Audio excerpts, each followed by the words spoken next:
Record amounts of rain have hit western Japan since Thursday, and rivers have burst their banks.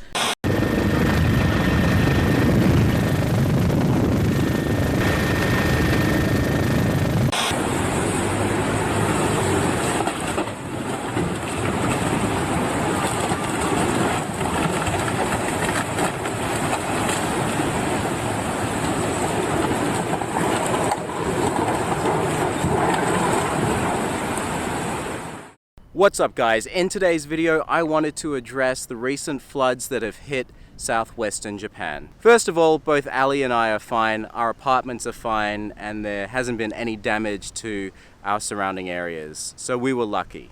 But some others weren't so lucky, and that's something that I wanted to address today. Since Thursday, July 5th, southwestern Japan has been battered by record torrential rain, causing widespread flooding and landslides. The death toll continues to climb by the hour, and as at the time of filming on Monday, July 9th, currently stands at 112, with at least 50 people still missing. Hiroshima and Okayama prefectures appear to be the worst hit, with some areas recording 360 millimeters or 14 inches of rain in the span of 2 hours.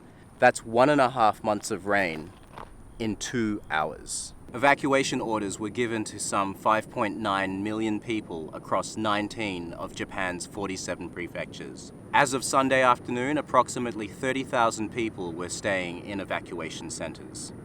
Highways across the area have closed, and 17 railway operators across 56 routes have stopped their trains. Several major businesses, including car makers Daihatsu, Mazda, and Toyota, have also suspended their operations. So what can we do to help? Just like in the face of other natural disasters like the Kumamoto earthquake and the tsunami that hit the Tohoku region, it's a matter of visiting those areas and spending your tourism yen. The Kansai region where I live was also heavily impacted by the rain.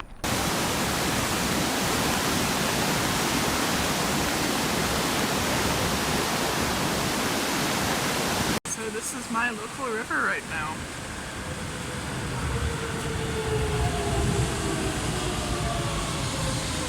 Look at the water levels on the river, and it's completely engulfed those trees over there. Just a couple of days ago, the water levels on the Yodogawa here were substantially higher. You can still see some debris floating down there. In Kyoto, 143,000 people were ordered to evacuate. Thankfully, the rain has also stopped there. But as you can see, there's another storm that's been forecast for tonight. With these evacuations, it makes me really wonder though. Even if you have a car, the highways may be closed. You can't catch a train because they're all stopped. So essentially, you're trapped and you have floodwaters encroaching on you and the possibility of landslides. I can't even imagine what that would feel like. There are a few safety precautions in place. As you can see here, there's a huge wall that helps provide a bit of a break to the water.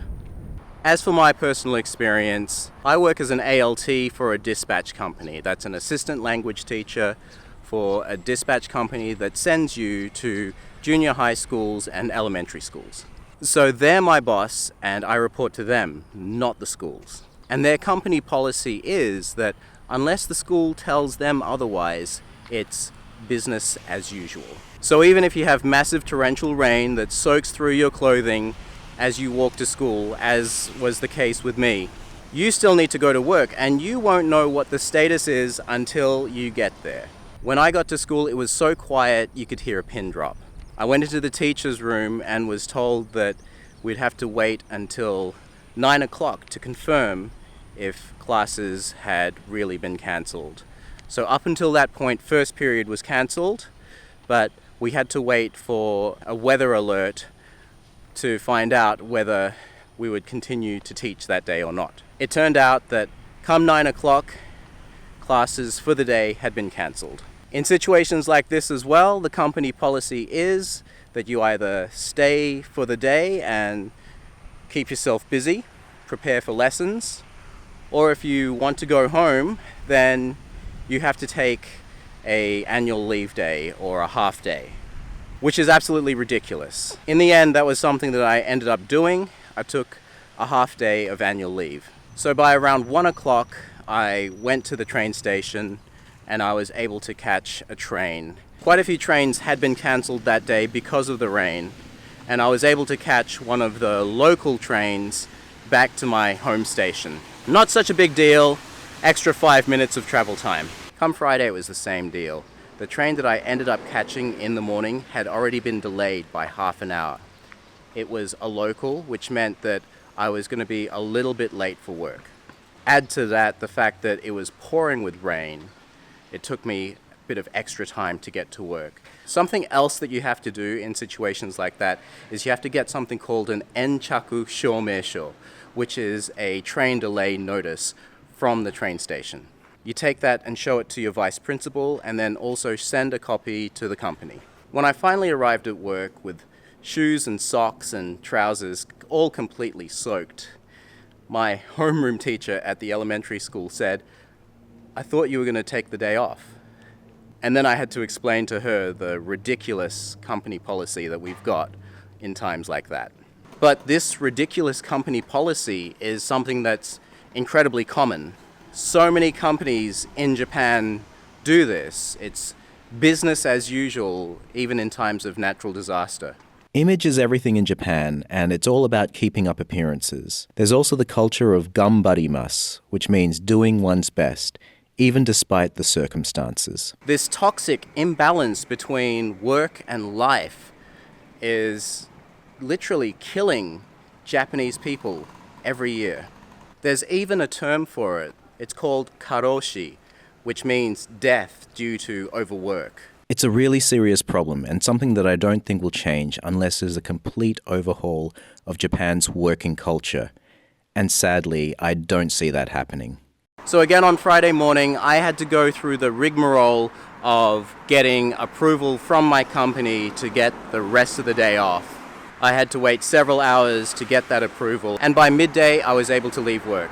Luckily, the trains were still running on my train line. I was able to get a local train and everything was running smoothly until I got 2 stops from home. An announcement came over the PA saying that they were stopped, but we didn't really know how long they would be stopped for. Half an hour passes, still no movement. 1 hour passes, still no movement. 90 minutes pass, still no movement. Close to the 2-hour mark, sitting on an immovable train, I decide, okay, I'm getting off. I had spent that time looking at all the options. Buses were incredibly infrequent to where I needed to get to, and also cabs for the 5.5-kilometer ride home would have been exorbitant and hard to come by. So in the end, I decided to walk it. 5.5 kilometers home in the heavy rain. And 4.5 hours after leaving school, I am now 5 minutes from home. I'd like to point out that I didn't even have any classes today. They were cancelled because of this weather. It's ridiculous that I even had to go. But this is something that's everyday life for people in Japan. They will walk for hours to get home when they're stranded in situations like this. Something similar happened when we had the earthquake just a few weeks ago. In fact, I can't believe it's just been a few weeks since we had our last natural disaster here.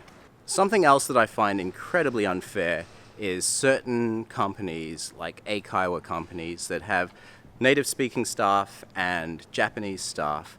In situations like this, the native staff don't have to go to work, but the Japanese staff still do. I understand the need to maintain basic operations in times like this, but the fact is, most of the students cancelled their lessons. They didn't show up. So I think it's completely unnecessary for so many staff members to still be going into work. Anyway, that was my take on Japan's floods in southwestern Japan. My name is Lin Nyunt. Thank you so much for watching. I'm going to leave you with something a little bit more lighthearted. Every week I make a video, so please be sure to like, consider subscribing, hit that little notification bell to join the notification squad, and I'll see you next time. That can't be good. The craziest part about all of this is the route that Google Maps has given me to go home. I have not stumbled across a convenience store yet. I'm starving.